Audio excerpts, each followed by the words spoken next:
Selamat pagi Bu Jenny. Selamat pagi, Ibu. Selamat pagi para siswa sekalian, Bapak Ibu, orang tua siswa maupun wali, selamat datang. Selamat datang di webinar Edu Parent, Bapak Ibu semuanya. Oke.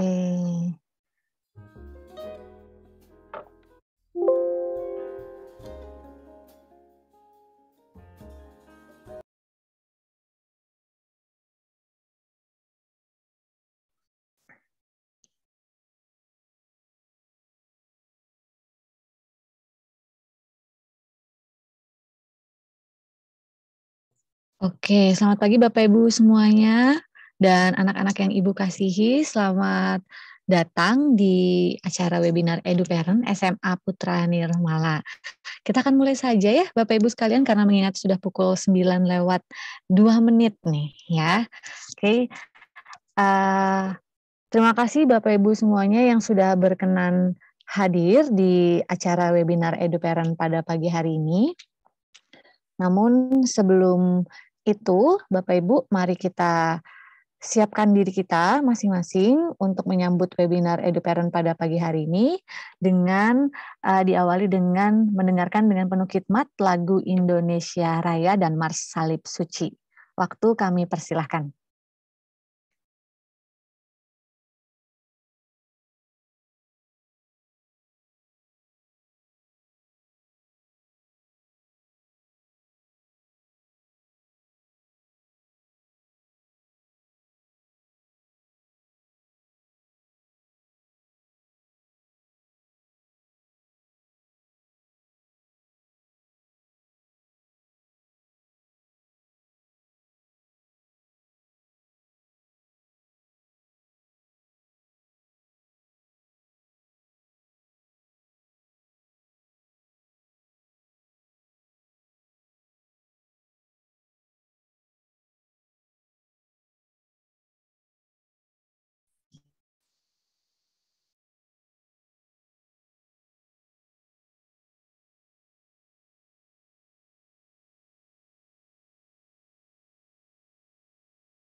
Mohon bisa ditunggu sebentar ya Bapak Ibu ya, sepertinya ini agak sedikit trouble.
Ya, terima kasih.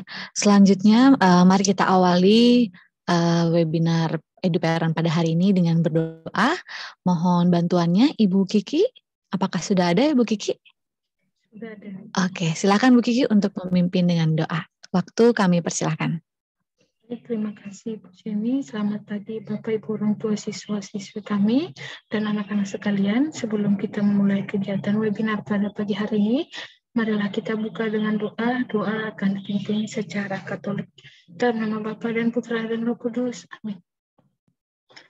Allah Bapa, sumber segala cinta kasih, segala puji dan syukur kami ucapkan kepadamu ya Bapa, atas kasih dan penyertaan yang boleh kami terima hingga pada saat ini ya Bapa, kami dapat berkumpul di ruang Zoom ini dalam keadaan sehat meskipun secara virtual.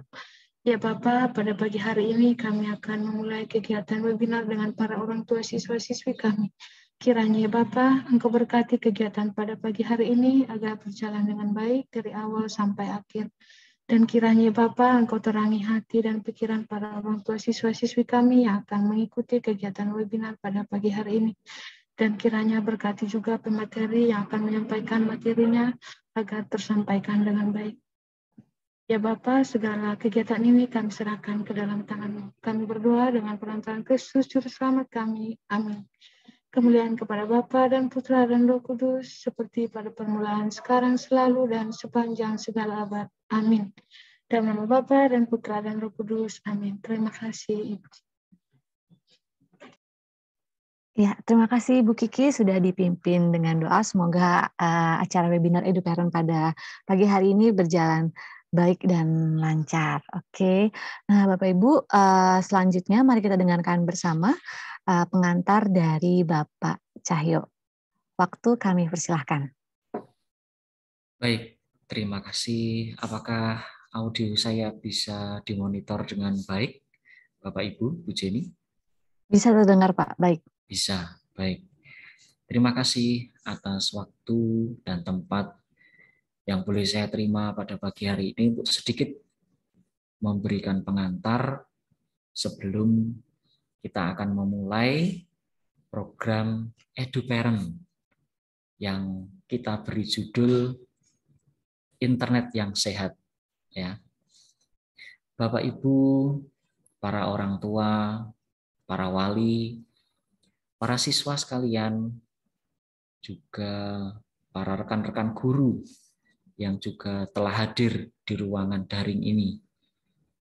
Selamat pagi, salam sejahtera dan salam sehat untuk kita semuanya. Bapak Ibu yang saya hormati dan saya muliakan, waktu terus bergerak dan berubah.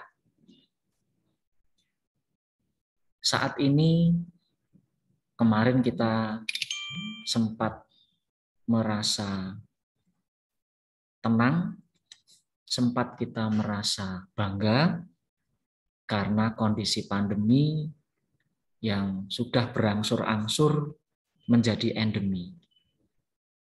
Namun, dari perkembangan yang ada, akhirnya terjadi kontraksi, sehingga sekarang kita pun tetap harus dalam kondisi yang terbatas dan selalu waspada.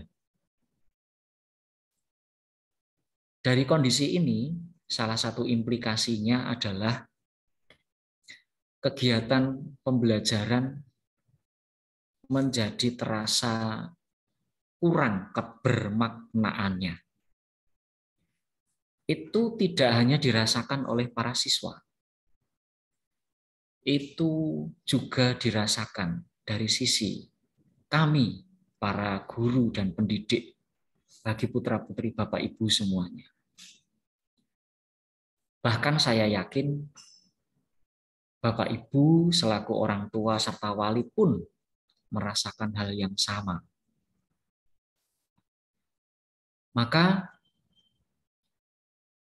ada alasan besar mengapa hari ini dan nanti pada Sabtu ketiga secara rutin kami akan menyelenggarakan program EduParent selain ada program parenting pada Sabtu kelima.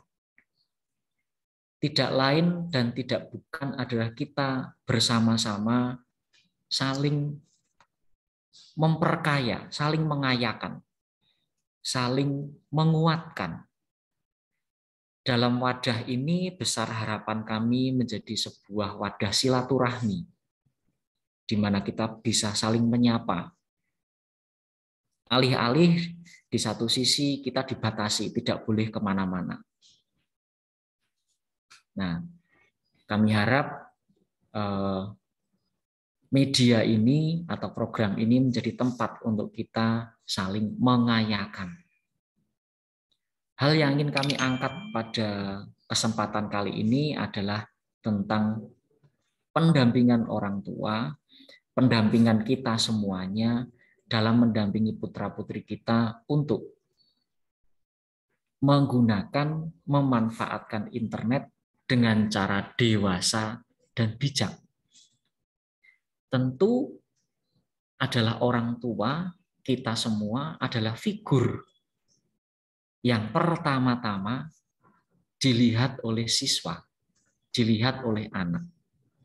Bagaimana cara kita memakai internet, bagaimana cara kita memakai media sosial, bagaimana cara kita menggunakan Android, itu pula yang ditangkap dan dilihat serta ditiru oleh putra-putri kita semuanya. Maka dengan segala kerendahan hati, izinkan kami, keluarga besar SMA Putra Nirmala, menyajikan tema EduParent kali ini tentang internet sehat, dan izinkan sahabat saya yang saya hormati, Bapak Fatwa Muhammad Fadilah, untuk menyajikan materi ini. Sekiranya nanti pada akhir sesi ada sesi tanya jawab, monggo saya persilahkan untuk sama-sama saling membangun dan mengayakan. Goal besar dari apa yang kita bahas pada hari ini, pada kesempatan ini adalah internet dan orang tua, internet dan anak, internet dan sekolah seyogyanya bisa bersinergi. Bersinergi untuk sama-sama saling membangun. Bukan justru kita sebagai pengguna memperbudakkan diri kita pada alat tersebut, pada media tersebut. Tapi justru kita seharusnya menggunakan media internet, media handphone, sebagai media untuk kita terus berkembang, bertumbuh, bergerak, dan produktif. Kata kuncinya adalah bersinergi. Nah, bagaimana caranya? Silahkan selanjutnya nanti dibantu oleh Bu Jenny selaku moderator untuk Pak Fatwa bisa menyajikan dengan baik materi pada hari ini. Demikian Bapak Ibu yang saya hormati, para orang tua, wali, serta para siswa sekalian, Bapak Ibu guru, karyawan SMA Putra Nirmala yang dapat saya sampaikan sebagai pengantar pada pagi hari ini. Salam sehat, salam sejahtera, Om Santi Santi Om, Tuhan memberkati. Terima kasih Bu Jenny. Ya, terima kasih banyak Pak Cahyo atas pengantarnya untuk kegiatan webinar EduParent pada pagi hari ini. Seperti yang sudah diketahui ya oleh Bapak Ibu dan anak-anak semua bahwa untuk tema webinar EduParent pada pagi hari ini yaitu adalah internet sehat. Nah, Bapak Ibu dan anak-anak sekalian, kita ketahui bahwa internet ini adalah suatu jembatan ya untuk kita dalam mendapatkan segala hal pengetahuan, berita, informasi apapun. Tidak hanya informasi-informasi yang real, melainkan informasi-informasi hoax bisa kita dapatkan dari internet. Nah, kita ini tidak dapat mengontrol informasi-informasi yang ada di internet, melainkan yang bisa kita kontrol itu adalah diri kita sendiri dalam mengakses internet. Kita sendiri yang dapat memilah mana informasi yang baik dan mana informasi yang tidak baik untuk diri kita dan orang-orang sekitar kita. Nah, agar kita semakin bijak dalam menggunakan internet, maka mari Bapak Ibu serta anak-anak sekalian kita diskusi bersama bagaimana kita dapat menjadikan internet ini sehat dan baik bagi diri kita semua. Oke, kita langsung saja kepada Bapak Fatwa. Ya, untuk pembicara hari ini ada Pak Fatwa. Halo, selamat pagi Pak Fatwa.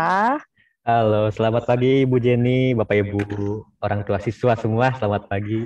Iya, selamat pagi Pak Fatwa. Silakan Bapak Fatwa untuk bisa memaparkan materinya. Waktu kami persilahkan.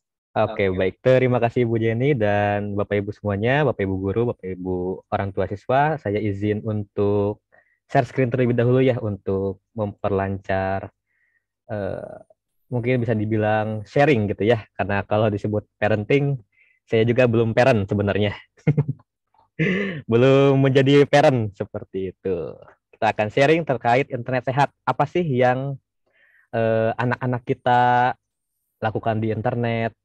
Bagaimana sih kondisi lingkungan internet di sekitar kita seperti itu untuk materi kita pada pagi hari ini. Oke, sebelumnya apakah share screen saya sudah terlihat, Ibu Jenny dan Bapak Ibu semua? Sudah Pak. Oke, sudah ya, siap. Baik, kita akan mulai internet sehat parenting SMA Putra Nirmala. Nah, kita awali dengan perbedaan generasi seperti itu. Generasi apa sih kita sekarang? Sepertinya Bapak Ibu ya.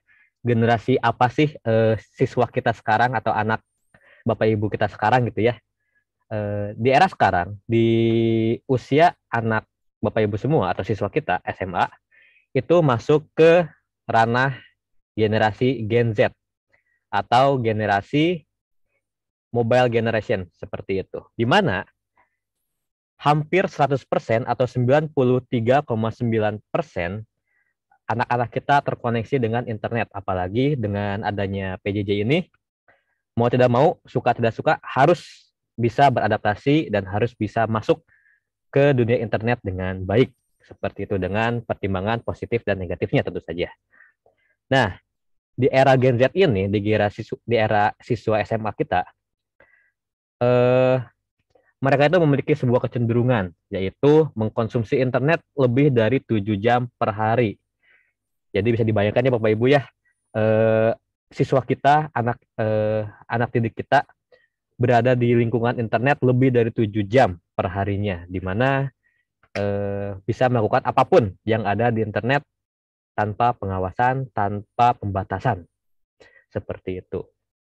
Lalu ada milenial, Gen X, dan juga boomers seperti itu. Nah, untuk angkatan Bapak Ibu semua, mungkin ada di bagian Gen X, digital imigran, di mana pada masa kecilnya mungkin masih terbiasa dengan TV, radio, dan juga mungkin koran.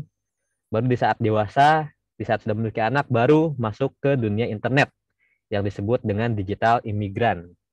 Nah, karena baru masuk di imigran atau perpindahan, maka penggunaan internetnya tidak terlalu masif dan tidak tidak seramai sekarang seperti itu, tidak sesering generasi Z. Nah, sekarang kita akan lihat kecenderungan apa sih yang dilakukan generasi Z di internet seperti itu. Generasi Z sendiri itu adalah tahun kelahiran 97 sampai 2012. Nah, kebetulan saya sendiri kelahiran 97.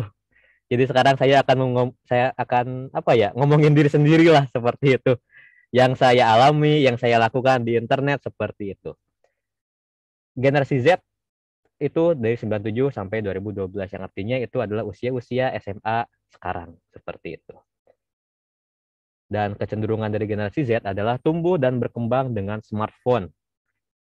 Ya, mungkin anak-anak didik kita sudah dari sejak SD memegang handphone, sudah dari sejak SMP juga mungkin bisa bersosialisasi dengan siapapun di internet, dan lain sebagainya.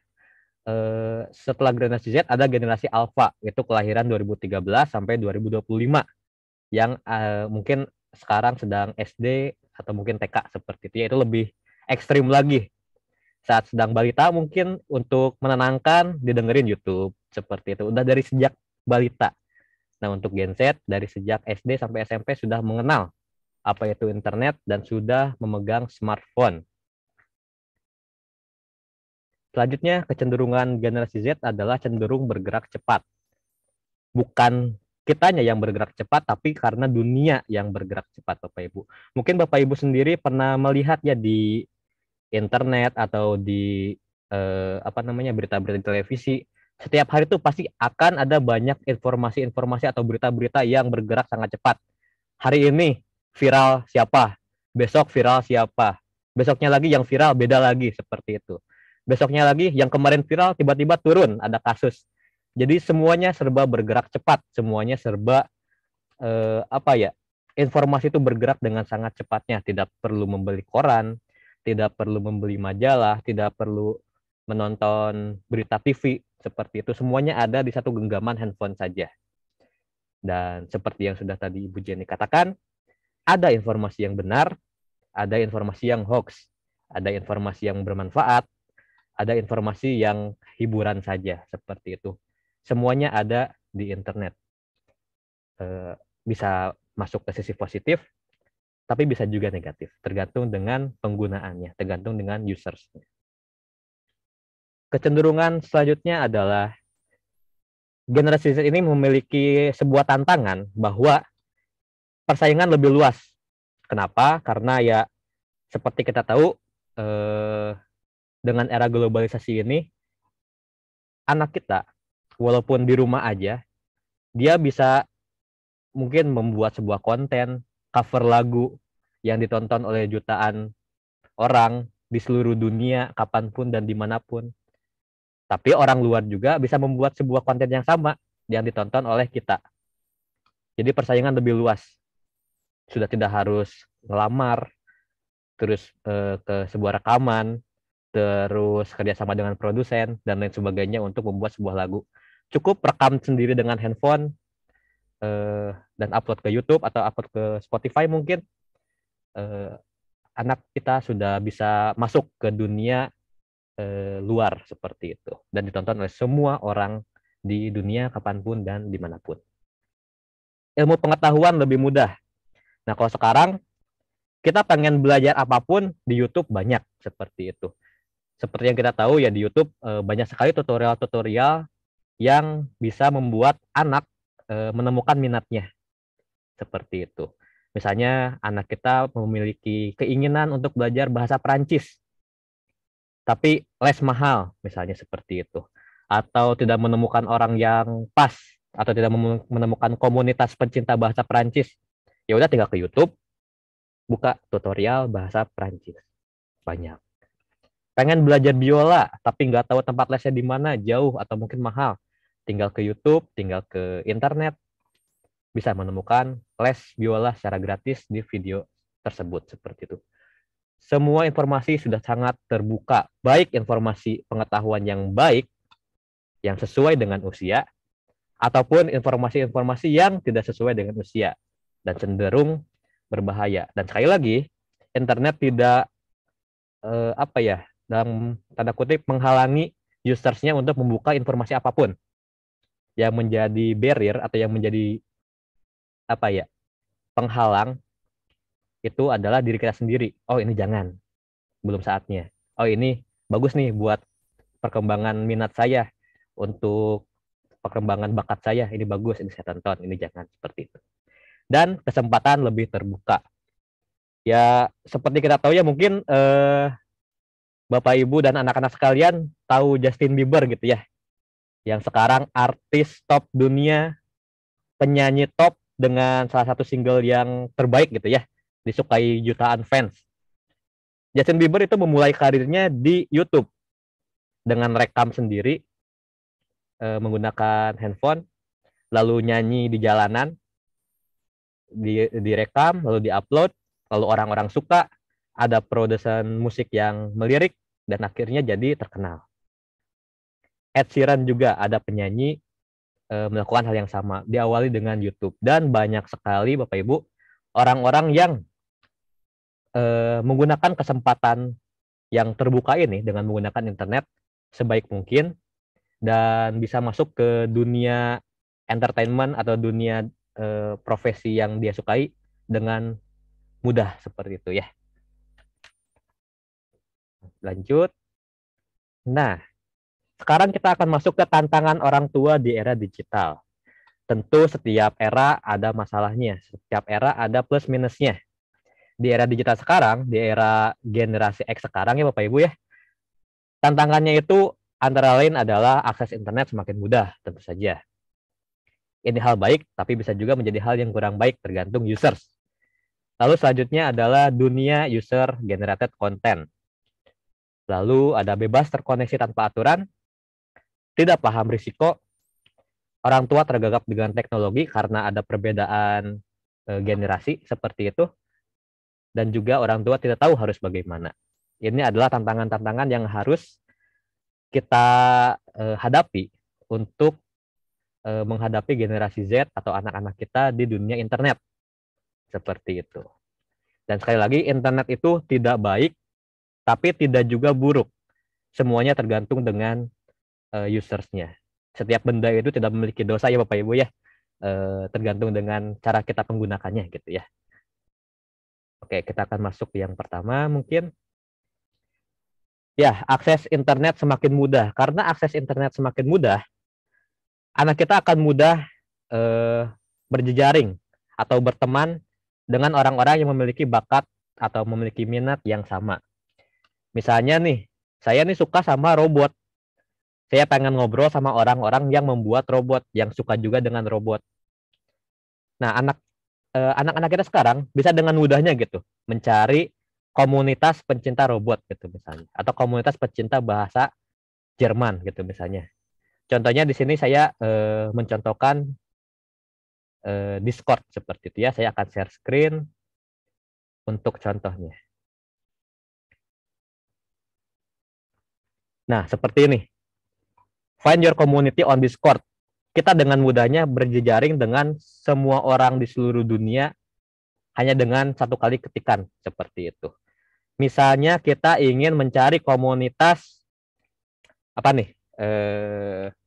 Bahasa Korea deh atau K-pop, pencinta K-pop. K-pop. Nah, di sini kita menemukan ada 286 komunitas di seluruh dunia yang sama-sama mencintai K-pop. Seperti itu.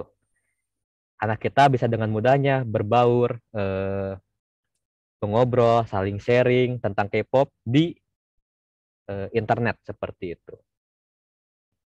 Misalnya kita ingin masuk ke komunitas apa ya, robotik misalnya. Nih, ada 12 komunitas pembuat robot seperti itu. Kalau misalnya anak kita tertarik dengan komunitas tersebut, dengan pembuatan robot, ya udah masuk aja ke komunitas ini, saling sharing dengan orang-orang yang ada di dalam komunitas ini, dan sehingga minat dari anak kita bisa tersampaikan dengan sekali klik saja. Tapi itu kan komunitas-komunitas yang positif. Komunitas yang negatif banyak juga di internet, tapi saya tidak akan share juga ya Bapak Ibu ya. Untuk komunitas-komunitas yang negatif atau mungkin tidak sesuai dengan usia dari siswa SMA saat ini seperti itu ya. Jadi itu salah satu mungkin keuntungan, mungkin juga kerugian dari maraknya perkembangan internet sekarang atau mudahnya penggunaan internet di era generasi X. Mudah sekali berkomunitas dengan orang. Karena mudah sekali berkomunitas dengan orang dan internet memfasilitasinya, maka ada yang namanya filter bubble. Jadi filter ini adalah sebuah algoritma atau sebuah sistem dari internet yang bisa mengelompokkan pengguna internet kepada sesuatu yang disukainya. Mungkin Bapak Ibu juga mempunyai YouTube ya, atau mempunyai Instagram seperti itu. Atau mungkin bisa cek YouTube dan Instagram anak-anaknya. Di situ bisa dilihat apa saja sih yang suka dilihat oleh anak-anak kita. Seperti itu. Jadi di filter bubble ini, misalnya nih, ada X. Oke. X ini di Instagramnya suka mencari informasi tentang Persib misalnya ya. Suka mencari informasi tentang Persib. Lalu, CX ini juga suka mencari informasi-informasi tentang tentang traveling gitu misalnya. Traveling. Nah, nanti di kolom rekomendasi Instagramnya si X, internet akan merekomendasikan semua informasi tentang Persib dan juga tentang traveling.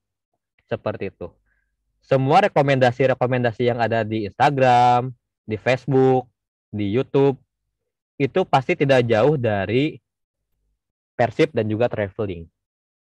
Lalu Y di sini suka searching tentang bahasa Inggris misalnya, tentang bahasa Inggris.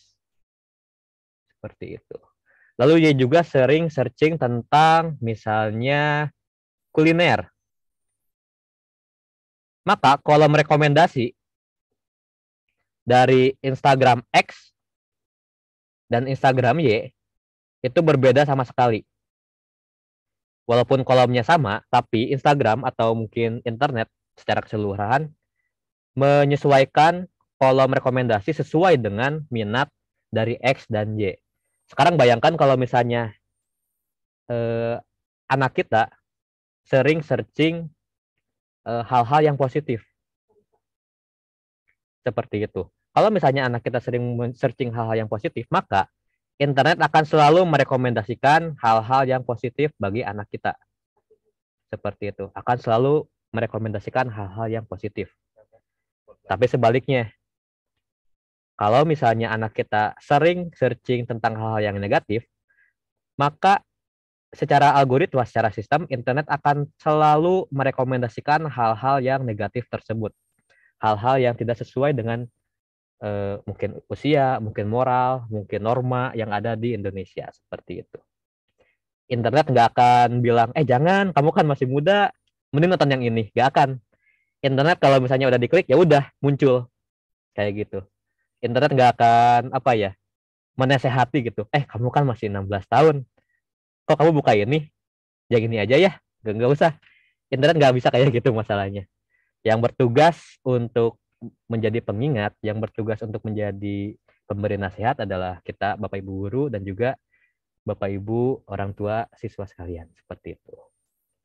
Itulah keuntungan dan kerugian dari mudahnya atau maraknya penggunaan internet di Indonesia. Seperti itu. Sekarang internet sudah sangat murah ya Bapak Ibu ya. Sudah tidak semahal era-era 90-an gitu. Walaupun saya kelahiran 97, tapi saya searching 90-an itu internet mahal. Seperti itu.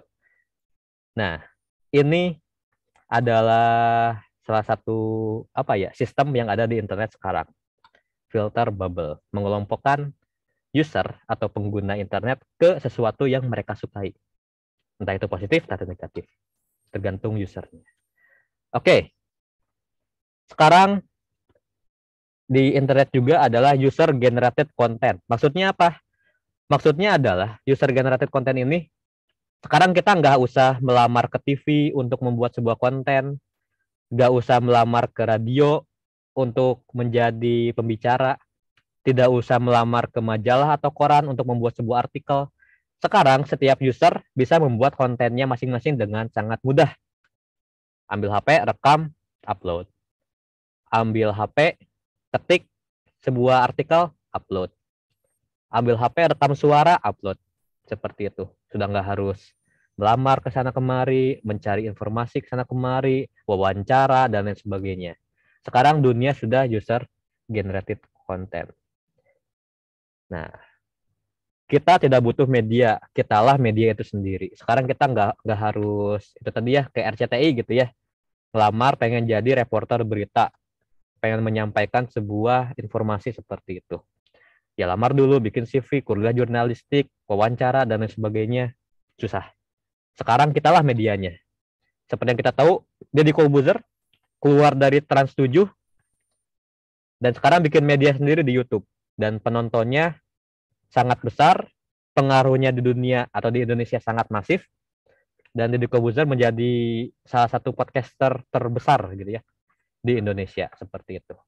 Tidak butuh media, cukup Deddy Corbuzier gitu, nggak ada embel-embel perusahaan.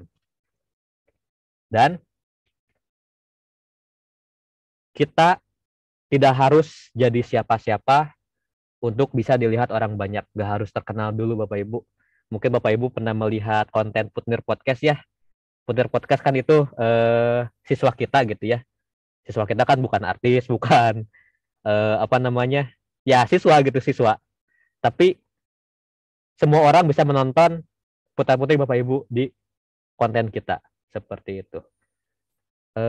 Semua semua kalangan, semua jenis orang di dunia gitu ya bisa melihat, bisa menonton gitu ya konten dari Putnir Podcast. Nggak harus jadi siapa-siapa, nggak harus terkenal dulu untuk bisa dilihat orang banyak seperti itu. Dan seperti yang Bapak Ibu tahu ya, mungkin ada yang pernah mendengar ini Odading Mang Oleh gitu ya Bapak Ibu ya, Ade Londok. Itu kan siapa gitu? Ayo, siapa coba? Nggak pernah ini kan, nggak pernah ikut audisi gitu, misalnya audisi casting gitu untuk menjadi terkenal, nggak ada. Cukup rekaman, mempromosikan Odading Mang Oleh, tiba-tiba terkenal, tiba-tiba masuk TV, tiba-tiba diundang sana sini, tiba-tiba terkenal. Tapi karena dunia itu serba cepat naik, cepat juga turun, karena tidak mempertahankan kedudukannya di dunia entertainment seperti itu. Jadi nggak harus jadi siapa-siapa dulu untuk bisa dilihat orang banyak. Kalau misalnya Bapak Ibu lihat TikTok sekarang gitu ya, kan itu bukan artis tuh kebanyakan, cuman orang-orang ABG biasa gitu. Tapi yang nonton jutaan.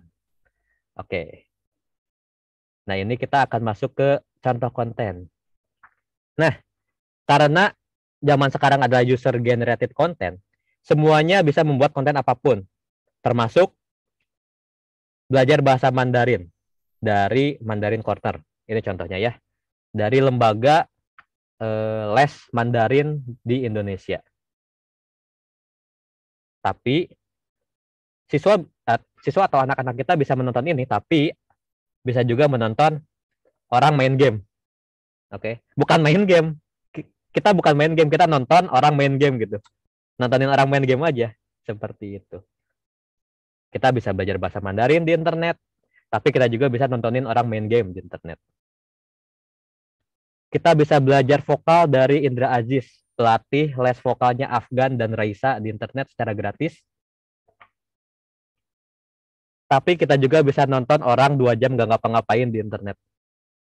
Jadi kalau Bapak Ibu lihat ya di sini, ada 2 jam 20 menit, orang tersebut gak ngapa-ngapain, cuman diem gini bengong. Dan ditonton oleh 5,7 juta orang. Menonton seorang pria menggunakan kaos warna hitam gak ngapa-ngapain di kamar selama 2 jam. Kalau kita bandingkan, belajar vokal di rumah dengan Indra Aziz, pelatih les vokal yang diakui oleh Indonesia, hanya ditonton oleh 1,1 juta saja. Seperti itu. Bisa dibayangkan ya Bapak Ibu ya, bagaimana keadaan internet kita sekarang gitu ya. Ya, masalahnya saya juga nonton sih, yang 2 jam gak ngapa-ngapain, tapi nggak full. Hanya untuk riset. Seperti itu. Kita juga bisa melihat behind the scene-nya The Avengers, gimana kerumitannya, gimana proses editingnya, gimana aktornya saling bertegur sapa di backstage misalnya, saling latihan, kostumnya seperti apa. Kita bisa nonton itu behind the scene. Yang mungkin pada saat dulu ya tahun 90-an nggak mungkin. Kita bisa melihat proses syuting dari, jangankan Marvel deh, film Indonesia juga sulit gitu untuk melihat behind the scene-nya. Kita bisa nonton ini di internet. Kita bisa melihat atau belajar behind the scene membuat film Avenger, film terlaris di dunia saat ini. Tapi kita juga bisa nonton seorang anak membeli ikan cupang. Ya, seorang anak membeli ikan cupang. Dan kita lihat Bapak Ibu viewersnya, perbandingan viewersnya, oke? Kita lihat nih. The Avengers Behind the Scene ditonton oleh 1,4 juta orang menonton gimana sih cara membuat film atau mahakarya The Avengers, film Marvel terlaris. Ada 1,4 juta orang. Tapi gimana sih cara Diwan membeli cupang? Aku ingin tahu. Wah, yang seperti itu ada 32 juta orang yang penasaran cupang apa sih yang dibeli oleh Diwan, seperti itu. Nah, ini adalah demografi internet di Indonesia, di mana konten-konten entertainment ini sangat laris seperti itu ya. Apakah salah? Tentu tidak. Karena ya konten-konten internet yang entertainment ini, Diwan beli cupang, 2 jam nggak ngapa-ngapain kan itu tidak melanggar norma, tidak melanggar hukum seperti itu. Tapi adalah yang lebih baik seperti itu. Selain menonton Diwan beli cupang, atau menonton orang main game, atau menonton orang 2 jam nggak ngapa-ngapain, adalah yang lebih baik. Adalah yang bisa lebih menaikkan minat dan bakat, dan bisa mengajak anak kita ke sesuatu yang lebih baik sesuai dengan potensinya seperti itu. Banyak di internet, tidak terbatas satu apapun. Dan selain itu, di internet juga kita bisa menjadi konsumen saja, atau kita juga bisa menjadi produsen. Kita bisa menghabiskan waktu berjam-jam untuk menonton YouTube, menonton Netflix, yang hiburan saja misalnya, berjam-jam menghabiskan kuota untuk menonton konten-konten internet, atau kita juga bisa menjadi produsen, membuat sebuah konten sesuai apa yang disukai oleh putra-putri kita. Jika putra-putri kita suka bernyanyi, ya udah bikin sebuah konten cover lagu misalnya, upload, ditonton 1, 2, 3 orang, ya nggak apa-apa. Gitu. Namanya juga baru memulai. Putra-putri kita suka berpidato dalam bahasa asing, ya udah rekam, berpidato, upload ke YouTube atau upload ke Spotify. Siswa-siswi kita memiliki pemikiran yang kritis, gitu ya. Bikin sebuah podcast, upload ke Spotify, upload ke YouTube, seperti itu. Tidak usah hiraukan berapa viewersnya, namanya juga baru mencoba, seperti itu ya. Yang pasti menjadi produsen lebih baik dibandingkan hanya sekedar menjadi konsumen saja, seperti itu. Dan memang sih konten-konten di internet ini karena sangat bervariatif, sangat memudahkan siswa-siswi kita untuk mencari tahu gitu ya lebih dalam tentang apapun.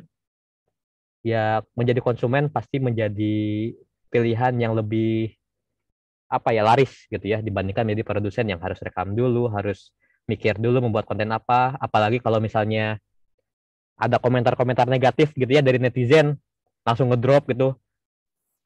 Itu menjadi tantangan kita untuk menggerakkan anak menjadi sebuah produsen di internet ketimbang hanya menjadi seorang konsumen saja. Seperti itu. Lalu masalah selanjutnya adalah tidak paham resiko. Mungkin di era saya sekolah dulu ya, SD, SMP, ada sebuah istilah mulutmu harimaumu. Apa yang kamu bicarakan, apa yang kamu omongkan, itu akan berdampak balik kepadamu gitu ya. Kalau kita berbicara hal yang positif, maka dampaknya juga positif bagi kita. Jika kita berbicara yang negatif, maka dampaknya juga akan negatif ke kita. Mulutmu harimaumu. Tapi di era sekarang, ada tambahan nih. Ada tambahan peribahasa. Jempolmu harimaumu. Jempolmu harimaumu. Apa yang kita ketik, apa yang kita share, apa yang kita tulis, apa yang kita sampaikan di dunia internet, itu berdampak sangat besar untuk keberlangsungan diri kita seperti itu ya. Jika yang kita share itu positif, bisa saja menghasilkan hal yang positif jadi negatif, bisa saja negatif. Sebagai contoh, kasus Undang-Undang ITE yang sekarang banyak sekali. Dan itu semua berawal dari ketikan Twitter. Seperti itu. Contohnya ada Ahmad Dhani yang melakukan ujaran kebencian. Contohnya ada Jering itu drummernya SID yang membuat sebuah kerusuhan seperti itu ya. Dan kedua orang ini diawali dengan hanya ketikan saja di Twitter, di internet. Hanya diketik, disebar, ada yang tersinggung, dikasuskan, sidang, dan terbukti bersalah. Maka dari itu, di dunia yang serba cepat, kita harus memiliki kemampuan dalam ngerem dikit jari kita. Kalau zaman dulu kita harus ngegas, nyari tempat les. Kita harus ngegas nyari komunitas-komunitas yang baik. Kita harus ngegas mencari informasi, beli buku RPUL, beli buku-buku ilmu pengetahuan, dan lain sebagainya. Sekarang itu semua udah ada. Kita nggak harus cepat-cepat, tapi yang kita harus lakukan adalah sedikit ngerem. Karena baik lagi, user generated, semua orang bisa membuat semua konten, entah itu konten yang fakta atau hoax. Sekarang bikin informasi-informasi hoax gampang sekali Bapak Ibu ya. Mungkin Bapak Ibu pernah mengalami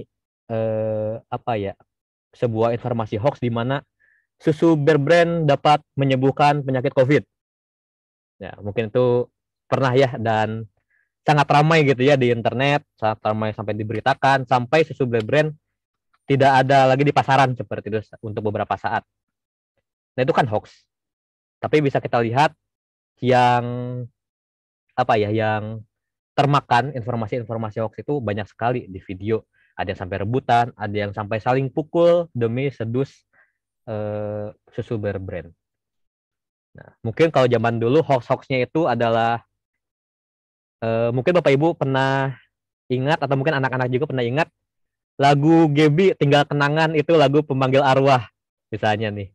Yang jauh kau pergi meninggalkan diriku. Aduh, saya nggak bisa nyanyi. Tapi itu mungkin dulu pernah ada hoax seperti itu. Lagu Gaby itu adalah lagu pemanggil arwah untuk memanggil arwah Gaby yang kecelakaan.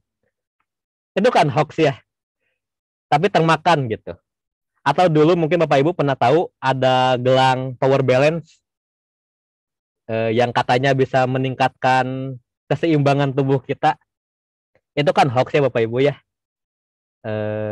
Dan itu terjadi di zaman dulu. Nah, zaman dulu informasi hoax ini hanya antar kelas. Saya juga kemakan dulu sama lagu Gaby, jadi takut kalau ke WC zaman-zaman SD. Antar kelas, hanya antar tetangga, dan sekitar aja, lingkungan sekitar gitu. Informasi-informasi hoax yang beredar di zaman dulu. Tapi sekarang, saya sendiri sekarang bisa nih, kalau misalnya saya niat bikin informasi hoax, misalnya heboh. Nah, informasi hoax biasanya gitu tuh judulnya tuh. Heboh. Tanda seru 3. Biasanya kayak gini nih, awalan judul dari informasi hoax. Empal gentong ternyata obat COVID misalnya. Nah, saya bisa dengan mudahnya membuat sebuah artikel tentang empal gentong adalah obat COVID. Tinggal dicari aja. Menurut ilmuwan Amerika, misalnya seperti itu. Yang sudah meneliti di Indonesia selama bertahun-tahun bahwa empal gentong memiliki khasiat untuk menyembuhkan COVID. Nah, kan saya ngomong ini ngelantur ya Bapak Ibu ya. Tapi banyak sekali yang kemungkinan percaya gitu. Sama halnya dengan susu Bear Brand. Maka dari itu, kita harus memiliki kemampuan untuk ngerem dikit jari kita. Oh, ini informasi heboh nih. Bear Brand bisa menyembuhkan COVID. Saya share ke grup-grup keluarga, grup-grup arisan, grup-grup ronda gitu misalnya.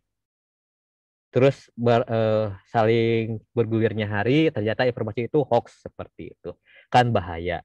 Maka dari itu, jangan hanya lihat judulnya aja, coba dalami informasinya, coba cari tahu kebenarannya seperti itu.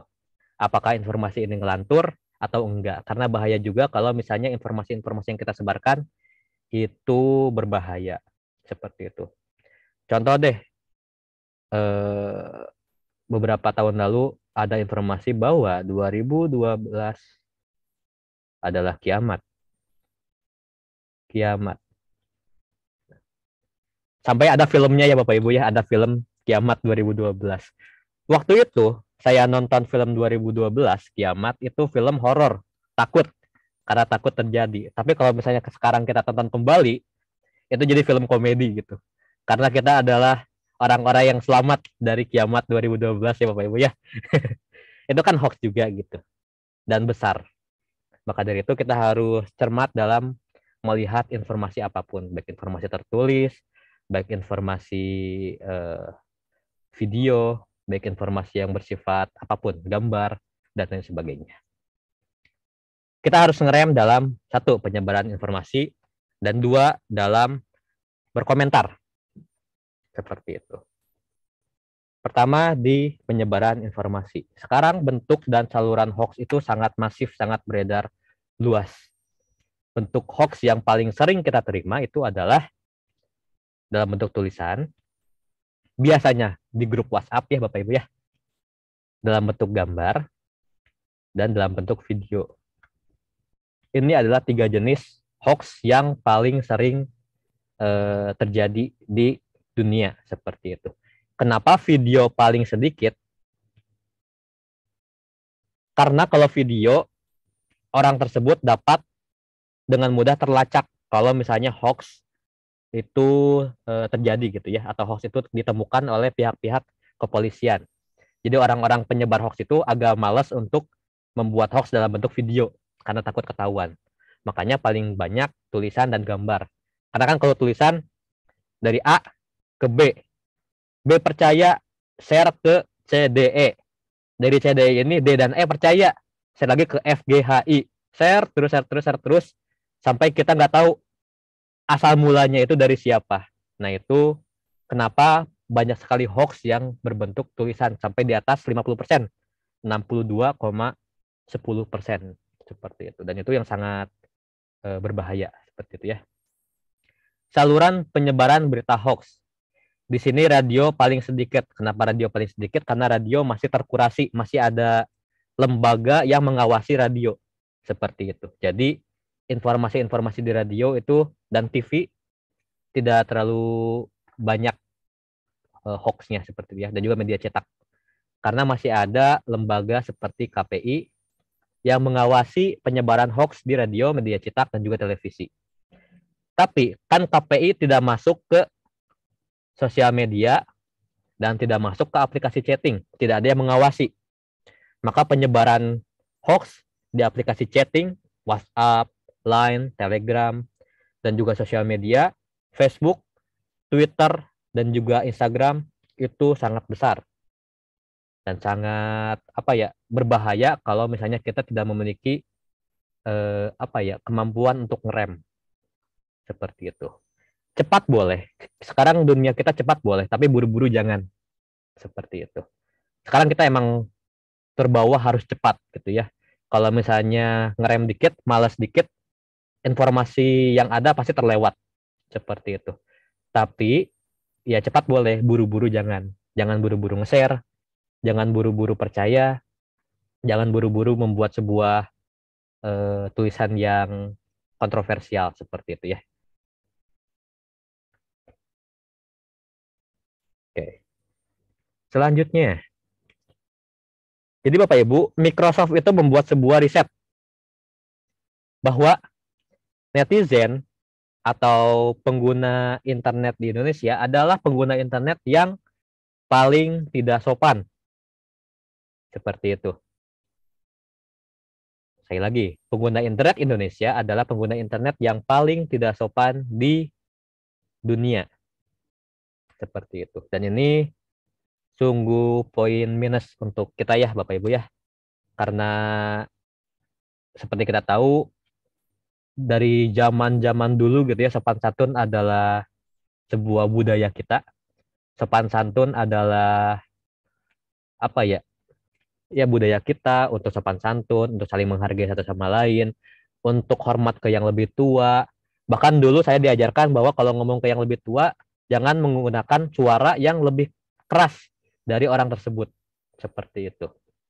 Tapi sekarang karena muka kita tidak kelihatan, karena orang ini lagi di Korea juga gitu, gak mungkin tersinggung dan gak mungkin saya kena masalah gitu ya, karena orang ini jauh. Seperti itu. Jadi netizen kita seringkali seenaknya untuk menulis apapun yang ada di internet, untuk berkomentar apapun yang ada di internet, seperti itu.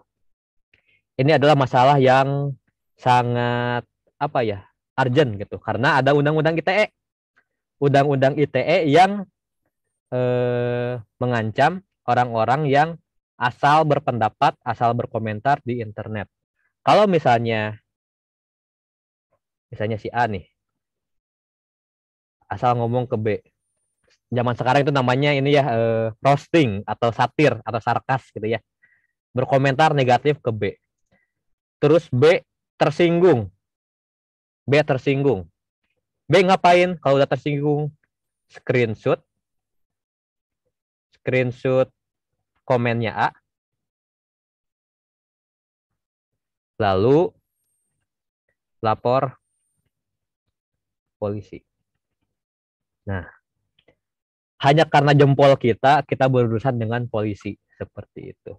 Ini adalah bahaya atau warning dari kita agar tidak agar lebih mengawasi putra-putri kita dalam berinternet, seperti itu. Tidak asal ngomong, tidak asal berkomentar, tidak merasa aman karena orangnya jauh dan gak ngomong langsung gitu ya. Karena ada yang mengawasi, dan kalau misalnya orang B ini tersinggung, dia bisa dengan mudahnya lapor polisi tentang pencemaran nama baik, seperti itu. Atau perilaku tidak mengenakan. Seperti itu. Banyak sekali undang-undang yang melindungi pengguna internet dari hal-hal seperti ini, dari ketersinggungan. Nah, sekarang tantangan kita adalah kita nggak harus ngajarin cara berinternet, kita nggak harus tahu teknisnya seperti apa gitu ya, internet yang baik seperti apa, cara mendapatkan viewers yang tinggi itu seperti apa, atau tombol ini untuk apa, nggak usah. Anak-anak kita lebih jago, saya yakin. Anak-anak kita lebih jago dalam menggunakan internet. Tapi yang harus kita lakukan, yang harus kita ajarkan ke anak kita, ke putra-putri kita adalah cara bijak berinternet, seperti itu. Tentang bijaknya, bukan tentang tekniknya. Jadi kalau segi teknis Gen Z itu udah paling jago lah. Paling jago gitu. Bisa ngedit gambar dengan gampang, ngedit video dengan gampang gitu ya. Bisa membuat konten dengan mudahnya. Bisa bikin tutorial apapun di internet, di YouTube. Tutorial make up, tutorial cover lagu, dan lain sebagainya. Secara teknis jago lah. Tombol ini untuk apa, tombol itu untuk apa, jago mereka.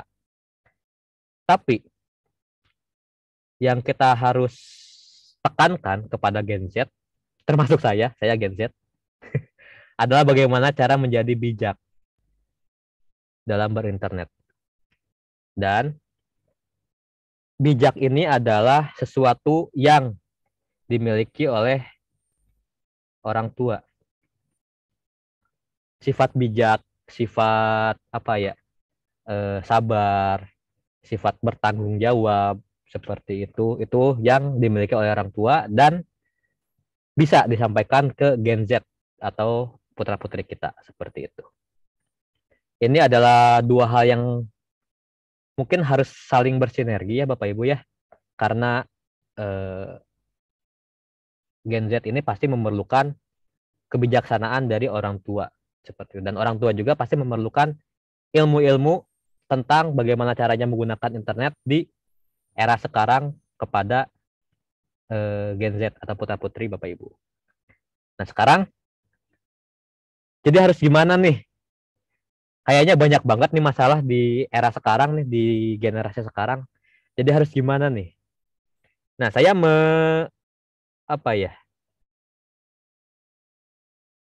membuat sebuah analogi. Perbedaan generasi ini adalah, mohon maaf gambar saya agak jelek, adalah saya ibaratkan sebuah jembatan. Ini orang tua, ini anak. Anak, ini orang tua. Orang tua. Dan ini adalah jarak dari perbedaan generasi. Yang saya analogikan sebagai jembatan. Orang tua memiliki hal positif di eranya. Banyak sekali pasti hal positif di eranya. Kebijaksanaan, sopan santun, bijaksana, sopan santun, detail, dan lain-lain. Orang tua pasti banyak hal-hal positif yang diajarkan di eranya, seperti itu. Kebijaksanaan, sopan santun, budaya salim. Kalau melewati orang di depan bilang punten, permisi, seperti itu. Selamat pagi ke semua orang yang dilaluinya, seperti itu. Bijaksana dalam mengatakan sesuatu, dalam menasihati. Banyak sekali hal positif yang dimiliki oleh orang tua. Nah, sekarang anak juga memiliki banyak sekali hal positif, yaitu fleksibel. Sekarang mungkin anak SD atau SMP bisa menemukan passionnya nih karena internet, seperti itu. Oh, saya ngelihat di internet ada orang main piano bagus banget, saya pengen deh jadi pianis. Anak SD sekarang bisa kayak gitu. Nggak harus nunggu SMA atau kuliah untuk menemukan minatnya. Mereka lebih fleksibel. Anak-anak kita juga lebih cepat dalam beradaptasi terhadap perubahan. Ya contoh saja mungkin baru 10 tahun yang lalu HP paling canggih itu adalah BlackBerry. Mungkin Bapak Ibu juga masih ingat ya ada HP BlackBerry. Selang setahun tiba-tiba tombol-tombolnya hilang jadi touchscreen. Selang setahun lagi tiba-tiba lebih tipis HP-nya. Selang setahun lagi kameranya di belakang tiba-tiba ada 3 yang asalnya 1. Selang setahun lagi tiba-tiba HP touchscreen bisa dilipat. Nah, itu kan perkembangan dunia itu sangat cepat ya di era siswa kita sekarang, seperti itu ya Bapak Ibu. Jadi anak-anak kita sekarang memiliki keuntungan zaman, keuntungan demografi generasi sekarang itu menjadi cepat beradaptasi, seperti itu. Dan banyak hal-hal positif lainnya di era sekarang. Sekarang harus kayak gimana? Apakah orang tua harus mengikuti anak seutuhnya? Tentu tidak, karena kalau seperti ini, takutnya adalah anak dapat terjerumus ke banyak hal. Anak bisa tersesat ke konten-konten yang tidak baik, seperti itu, karena ilmu-ilmu tentang kebijaksanaan, tentang sopan santun, tentang detail itu tidak diajarkan ke anak. Apakah anak seutuhnya mengikuti orang tua? Tentu tidak juga, karena kalau seperti ini, sang anak pasti akan gagap teknologi, akan sangat sulit beradaptasi dengan teman-temannya, akan sangat sulit mengikuti perkembangan zaman, seperti itu. Apakah ya udah karena zamannya serba beda, ya udah bakar aja jembatannya, dibakar, dah masing-masing. Itu tentu salah juga, seperti itu ya Bapak Ibu ya. Saling mengagung-agungkan generasi sendiri gitu. Kata anak, ayah gaptek gitu. Kata orang tua, kamu gak sopan gitu. Zaman bapak dulu gak kayak gini. Nah, kalau kayak itu kan bakar jembatan, artinya gak ada komunikasi yang terjalin. Ini juga salah. Nah, yang baik adalah orang tua datang ke tengah-tengah jembatan, sang anak juga berjalan ke tengah-tengah jembatan untuk saling berdiskusi. Oke, kamu bisa berinternet, tapi jam sekian sampai jam sekian, atau tapi setelah PR selesai. Oke, kamu bisa berinternet, tapi coba lihat kamu tuh nge-subscribe apa aja sih di YouTube gitu. Nonton bareng. Coba deh tonton konten ini bagus gitu. Ngobrol. Kuncinya adalah ngobrol, kuncinya adalah diskusi. Kalau misalnya tidak ada diskusi, takutnya ada karena kesenjangan generasi, maka saling saling merendahkan generasi satu sama lain ya dalam tanda kutip. Misalnya sang anak bilang atau sang anak tuh pengen jadi streamer gitu, pengen jadi streamer YouTube gitu, pengen jadi YouTuber. Kan orang tua mana ngerti ya, di zaman dulu nggak ada yang namanya YouTuber gitu, nggak ada yang namanya profesi namanya YouTuber. Ya udah, anak ngomong gitu baik-baik, jangan kabur, jangan tiba-tiba mama nggak ngerti padahal ini lagi ngehits gitu. Jangan kayak gitu, ngobrol dengan baik. Dan orang tua juga belajar apa yang anak sukai seperti itu, agar arah perkembangan internet sang anak berada ke arah yang positif seperti itu. Itu adalah hal yang saya sarankan ya sebagai anak, karena saya juga kan mengalami bagaimana orang tua saya itu tidak terlalu mengerti internet karena perbedaan zaman. Maka ya udah, ngobrol gitu, ngobrol aja. Saya pengen jadi kayak gini. Ini tuh apa? YouTuber tuh apa? YouTuber tuh kayak apa ya? Kayak presenter di TV, tapi di internet gitu misalnya, kayak gitu. Ya udah, ngobrol aja. Kalau ngobrol ya pasti akan mendukung gitu ya. Kalau misalnya emang niatnya itu positif dan memiliki ketekunan bagi sang anak. Seperti itu. Dan yang terakhir adalah terima kasih. Itulah sesi dari internet sehat ya. Mungkin saya tidak berani bilang parenting. Sekali lagi, ini adalah sesi sharing saja. Bagaimana seorang anak usia, itu berapa tahun ya? 25 tahun gitu ya. Seorang Gen Z menghadapi dunia internet yang sangat cepat dengan perbedaan pendapat, perbedaan generasi dengan orang tua saya seperti itu. Terima kasih. Itulah materi dari saya, dan jika ada sesi tanya jawab, mungkin silakan saya serahkan kembali ke Ibu Jenny. Iya, terima kasih Bapak Fatwa sudah sharing banyak hal nih tentang terutama cara-cara bagaimana kita sebagai orang tua gitu ya untuk bisa terbuka dengan anak terkait penggunaan internet agar penggunaan internetnya menjadi lebih sehat ke arah yang positif tentu saja ya. Silakan Bapak Ibu, jika memang ada yang ingin ditanyakan boleh raise hand-nya atau boleh open mic-nya. Silahkan, boleh silakan Bapak Ibu.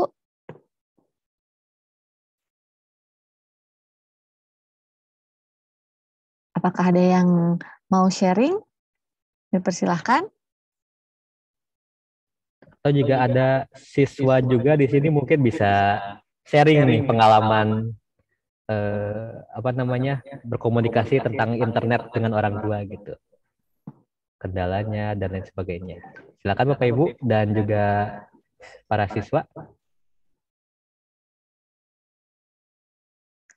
Boleh Bapak Ibu sekalian, boleh terbuka sekali pertanyaan atau sharingnya ya terkait dengan internet sehat. Apakah ada?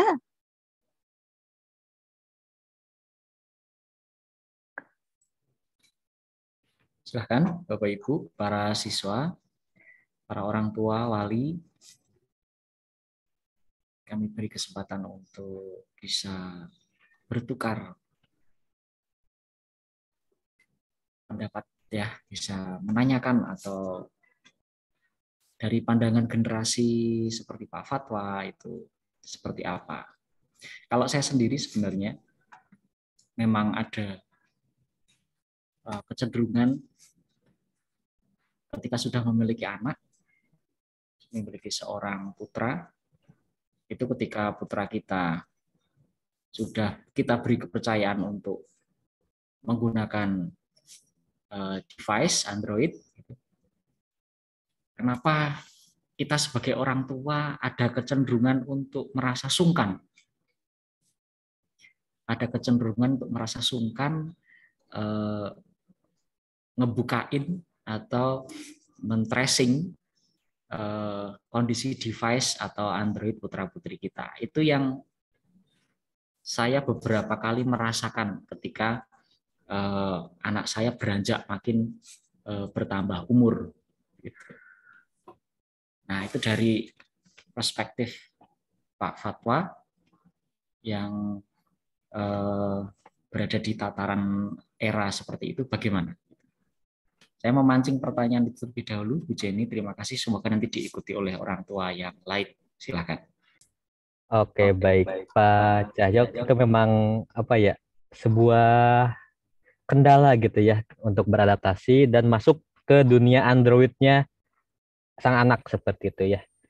Mungkin saran yang paling simpel, gunakan email yang sama dengan yang digunakan oleh anak seperti itu. Misalnya di email HP anak, Android anak itu fatwa@gmail.com. Nah, di email Bapak Ibu juga, di handphone Bapak Ibu juga, koneksi ke email fatwa@gmail.com. Nah, kenapa demikian?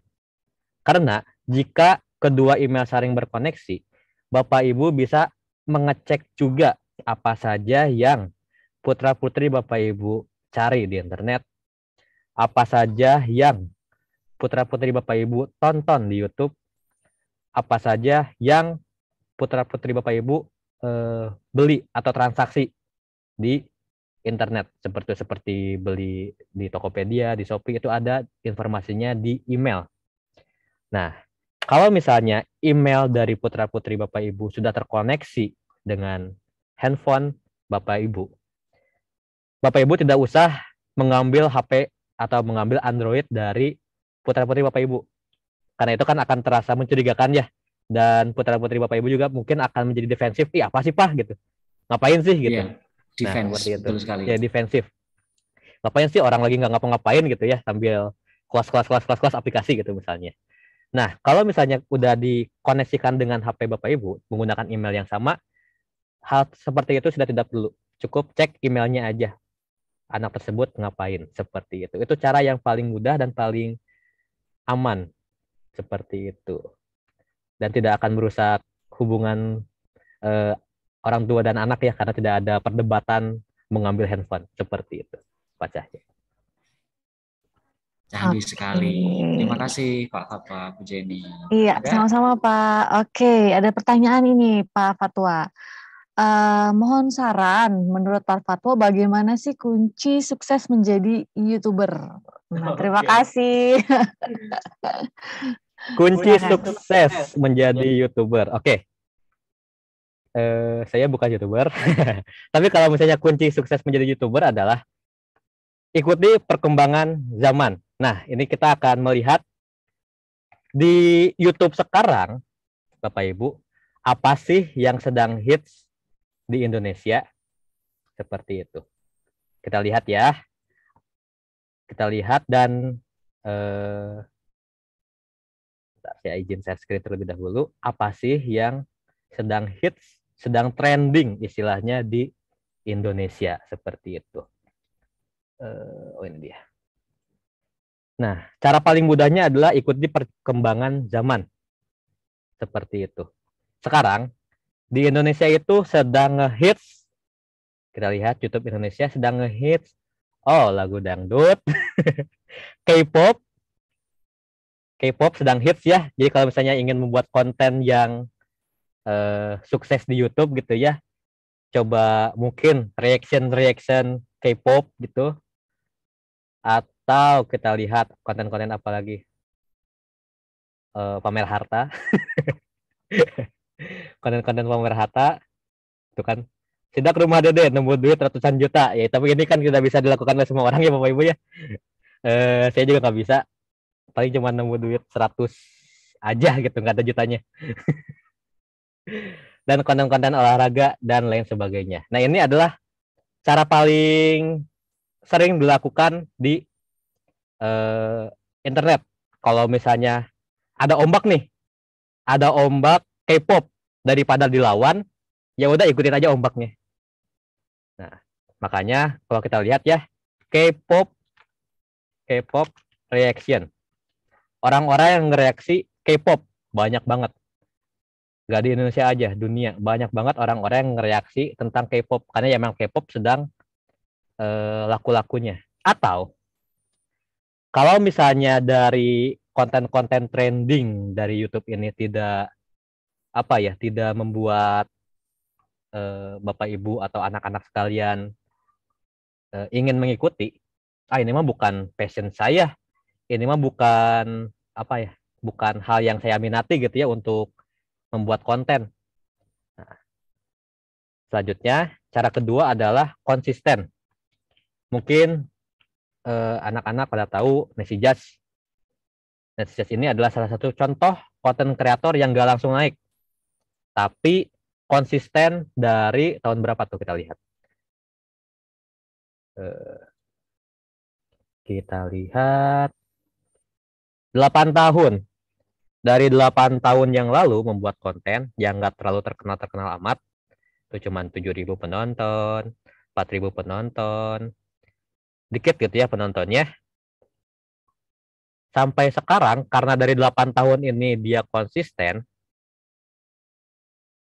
penonton-penontonnya sekarang jadi ratusan ribu, 600.000, 700.000, 1 juta, dan lain sebagainya. Seperti itu. Resiko cara pertama mengikuti arus adalah cepat naik, cepat turun. Sebagai contoh ya, contoh paling gampang itu deh, yang Odading Mang Oleh, Ade Londok. Kan itu, waktu itu tuh konten marah-marah tuh kan lagi ngehits ya. Marah-marah depan kamera tuh lagi ngehits gitu. Ngomong-ngomong kasar tuh lagi ngehits. Dia cepat naik. Tapi karena marah-marah itu udah nggak ngehits lagi, dia juga cepat turun. Itu masalah dari cara pertama yang mengikuti perkembangan internet, perkembangan trending. Tapi kalau cara kedua, masalahnya adalah seperti tadi, 8 tahun. 8 tahun baru terkenal. 8 tahun konsisten baru mendapatkan hasilnya seperti itu. Ini adalah risiko yang kedua. Tinggal pilih aja. Mau dengan cara seperti apa, mau dengan konten seperti apa. Satu hal yang paling pasti, untuk awal-awal jangan lihat uangnya dulu, karena itu pasti bakal bikin stres ya. Kalau misalnya pertama kali bikin, pertama lihat uangnya, kedua lihat kolom komentarnya. Kalau misalnya ada yang berkomentar negatif gitu ya, misalnya di konten Bapak Ibu semua atau di konten anak-anaknya, jangan patah semangat. Seperti itu. Netizen mah gitu. Netizen mah ya karena itu tadi, karena nggak ngomong secara langsung, jadi ngomong suka seenaknya. Jadi ya konsisten aja. Seperti itu. Oke, ini ada lagi? Ada lagi nih Pak Fatwa, pertanyaan. Oke. Silakan. Ada pertanyaan, mau tanya gimana sih memberi pengertian kepada orang tua ketika kita menggunakan handphone untuk pembelajaran atau yang lainnya, tapi malah diartikannya main HP terus. Terima kasih. Oke, ya itu adalah kendala yang cukup rumit ya. Memang karena perbedaan generasi itu ya Bapak Ibu ya. Mungkin di generasi Bapak Ibu alat yang seukuran ini tuh hanya untuk bermain. Contoh Game Boy, contoh yang main Tetris itu, yang main Tetris Game Boy, lalu contoh Mario Bros seperti itu, kan itu alatnya seukuran handphone. Dan pada saat kecil juga, saat anak pertama kali memegang handphone, yang pertama kali dilakukan adalah main game pasti. Awal-awal anak memegang handphone, pasti yang pertama kali dicari adalah gamenya. Gamenya apa aja? Bisa masuk game apa aja? Konten game apa aja yang bisa sesuai dengan spek HP-nya gitu. Nah, zaman sekarang atau seiring perkembangannya usia dari anak putra-putri Bapak Ibu semua, handphone bisa digunakan banyak hal seperti yang sudah dikatakan sebelumnya. Dan PJJ ini adalah dalam tanda kutip membantu membersihkan handphone putra-putri Bapak Ibu dari hal-hal yang hanya bersifat hiburan jadi konten edukasi, konten pembelajaran, pendidikan. Karena mau tidak mau isi browser dari handphone putra-putri Bapak Ibu pasti akan konten-konten pembelajaran, entah itu PDF materi, entah itu dia harus searching jawaban-jawaban misalnya, entah itu dia harus mencari informasi-informasi untuk membuat presentasi di handphone dan lain sebagainya. PJJ ini membuat memang konsumsi handphone itu lebih tinggi. Tapi selain konsumsi handphone lebih tinggi, hal positif yang dilakukan di handphone juga lebih tinggi. Maka kita juga dari pihak sekolah, Bapak Ibu, mengawasi penggunaan handphone dari siswa atau putra-putri Bapak Ibu semua dengan cara itu tadi bisa kontennya itu yang mengharuskan siswa untuk Vicon, yang mengharuskan siswa untuk searching, yang mengharuskan siswa untuk mencari informasi di internet, yang mengharuskan siswa untuk bermain game edukasi yang sudah dibuat oleh Bapak Ibu guru. Itu memang semuanya dilakukan di handphone.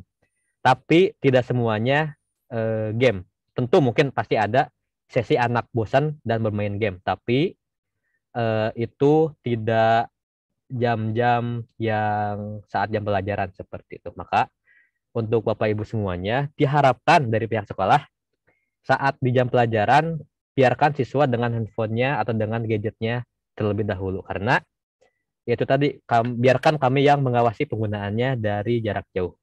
Apakah siswa tersebut Vicon? Karena kalau misalnya Vicon tapi ditinggal main game itu terlihat sekali ya Bapak Ibu ya. Misalnya saat absensi, Fatwa hadir tidak, diam saja. Fatwa tidak ada gitu. Pas Viconnya selesai, gurunya udah atau siswa-siswa lain sudah keluar dari room Vicon, yang namanya Fatwa masih diam gitu. Itu kan berarti ditinggal. Itu kan berarti tidak mengikuti pelajaran. Nah itu biarkan kita yang menegur atau menasehati seperti itu. Untuk Bapak Ibu sendiri bisa membiarkan anak dengan gadgetnya terkhusus di jam pelajaran. Jika sudah selesai jam pelajaran, maka kita akan awasi bersama. Ya, sekolah mengawasi, Bapak Ibu orang tua juga mengawasi penggunaan handphone dari putra-putri kalian. Karena saya mengutip sebuah kutipan, you cannot control the sea, but you can control your own ship. Artinya kamu tidak bisa mengontrol lautan, kamu tidak bisa mengendalikan lautan. Kamu bisa mengendalikan kapal kamu sendiri. Artinya, Bapak Ibu nggak usah terlalu memikirkan terlalu jauh. Misalnya, kok anak saya menonton konten game yang ngomongnya kasar? Saya omongin ke konten kreatornya. Tolong dong kalau bikin konten jangan ngomong kasar. Itu contoh satu gitu ya. Nah itu kan akan sangat kontraproduktif karena ya orang yang membuat konten juga tidak mengenal Bapak Ibu gitu, seperti itu. Dan konten kreator seperti itu akan banyak sekali. Ada ratusan di luar sana yang kontennya itu bermain game dan ngomongnya kasar. Main game menggunakan pakaian seksi, misalnya seperti itu. Atau kontennya itu adalah sarkastik yang tidak sesuai dengan usia putra-putri kita secara segi bahasa. Itu ada banyak sekali di internet. Kalau kita fokus ke konten kreatornya, lama, susah, dan kontraproduktif. Ada ratusan. Tapi kan putra-putri Bapak Ibu cuma 1, mungkin 2, mungkin 3, mungkin 4, tapi nggak terlalu banyak, dan semuanya pasti ada di rumah. Akan sangat mudah untuk diawasi. Seperti itu. Bu Jenny mungkin jawabannya. Oke, terima kasih Pak Fatwa atas responnya. Ya, oke. Apakah ada lagi? Saya konfirmasi Bapak Ibu, apakah ada pertanyaan lain? Dan saya reminder untuk anak-anak sekalian, nanti setelah ini akan dikirim refleksi ya melalui G-Form yang nanti akan dikirim melalui grup WhatsApp kelas masing-masing. Silakan bagi yang mengikuti mengikuti webinar EduParent pada pagi hari ini bisa diisi refleksinya ya, dibantu ya orang tuanya ya untuk mengisi refleksinya. Oke. Bu, jadi ada tambahan ternyata di direct message ke saya. Oke, silakan. Oke, selamat pagi Bapak Ibu. Salam sehat untuk kita semua. Hanya saran saja karena saat ini gadget merupakan kebutuhan sehari-hari. Baiknya pula diberikan tutorial untuk anak didik terkait materi apapun yang menunjang perkembangan anak. Materi perkembangan IT atau konten yang positif dan bermanfaat. Siap, Pak Thomas? Siap. Kami akan memberikan seperti link-link atau mungkin website-website yang bermanfaat dan menunjang sesuai dengan minat dan bakat bagi siswa-siswi kita, bagi putra-putri Bapak Ibu semua. Dan ya, dengan adanya website-website ini diharapkan akan membersihkan history browser gadget putra-putri kita terhadap hal-hal atau konten-konten yang negatif. Siap, itu sarannya sangat bagus sekali Pak Thomas, akan kita laksanakan. Materi dapat dikemas dengan menarik, asik, dan interaktif. Oke, siap Pak. Oke, terima kasih banyak Pak Thomas atas saran dan masukannya, yang pasti ini positif sekali ya Pak Fatwa ya. Jadi pasti akan kita tindak lanjut. Oke. Apakah masih ada yang lain Bapak Ibu untuk pertanyaan atau saran? Kami persilahkan. Jika tidak ada, oke, sepertinya tidak ada lagi ya Pak Fatwa ya? Oke, jika tidak ada, terima kasih banyak Pak Fatwa atas pemaparan sharingnya, ya, materi dan sharingnya untuk kami semua terkait internet sehat. Kita memiliki menambah wawasannya Bapak Ibu ya tentang bagaimana sih internet ini baik untuk kita, namun juga bisa menimbulkan dampak yang buruk juga bagi kita. Nah, kembali lagi ke usersnya atau ke penggunanya agar bijak dalam menggunakan internet, ya. Oke, silakan. Sebelum kita tutup, Bapak Ibu boleh saya minta tolong untuk mohon bantuannya untuk open cam, akan di screenshot oleh operator. Silakan Bapak Ibu dan anak-anak semua dibantu untuk open cam-nya terlebih dahulu ya. Foto keluarga ya? Iya, betul Pak. Ini sesi foto keluarga. Mari Bapak Ibu, para orang tua, wali, serta para siswa yang kami banggakan, silahkan dibuka sejenak kameranya, kita akan berfoto bersama sebagai keluarga besar SMA Putra Nirmala. Monggo, silahkan. Ya, betul, silakan. Wah, layar 1 sudah dibuka semua nih. Silakan untuk yang layar 2 dan layar 3 bisa dibuka open cam. Oke. Muka-muka weekend ya Bapak Ibu ya, muka-muka yang udah siap untuk berlibur ya, untuk menikmati hari bersama keluarga ya. Oke, mungkin akan saya hitung. Mohon bantuannya Pak. Iya, mohon bantuannya Pak Rifa untuk screenshot. Saya akan hitung mundur. Mohon bisa ditahan dulu ya Bapak Ibu ya untuk senyumnya karena mungkin agak berbeda di layar setiap gadgetnya. Oke, saya hitung mundur. 3, 2, 1. Oke, layar kedua. 1, 2, 3. Tetap bertahan Bapak Ibu, para siswa. Ya. Oke, dan layar ketiga. 1, 2, 3. Istimewa sekali. Oke, ya terima kasih Bapak Ibu semuanya. Tadi sudah kita awali dengan doa, maka mari kita tutup dengan doa. Mohon bantuannya Bapak Kastondo untuk pimpin dengan doa. Waktu kami persilahkan. Baik, terima kasih. Bapak Ibu sekalian, kita tutup seminar hari ini dengan doa dan mohon berkat dari Tuhan untuk kehidupan kita selanjutnya. Dalam nama Bapa, Putra, dan Roh Kudus. Amin. Allah Bapa yang Maha Kuasa, Maha Kudus, dan Maha Suci, Maha Kasih, dan Maha Rahim. Kami sangat bersyukur kepadamu karena boleh bertemu walaupun dalam virtual ini, namun seminar pada pagi hari ini sungguh sangat bermanfaat bagi kami. Namun tidak lepas juga kami mohon perlindungan Roh Kudus-Mu dan kuasa darah Putra-Mu, agar kami terbebas dari segala yang jahat dan senantiasa dilindungi untuk selalu berada dalam jalan kemuliaan-Mu. Karena semata-mata kami hadir di sini untuk memenuhi panggilan-Mu, baik sebagai orang tua, pelajar, maupun pendidik, agar kami dapat memuliakan nama-Mu untuk selama-lamanya.